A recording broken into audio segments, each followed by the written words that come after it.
দুদিনের জন্য এসেছিলাম কলকাতা ঘুরতে। কলকাতা তো ঘোরা হয়ে গেছে, এখন বাড়ি যাওয়ার পালা।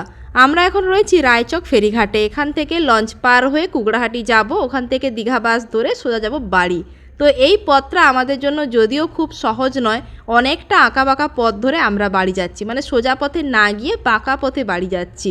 কারণটা হলো, আমরা যদি ধর্মতলা থেকে বাস ধরতাম 2.5 ঘন্টার মধ্যে আরামসে দীঘা বাস ধরে পৌঁছে যেতাম বাড়ি।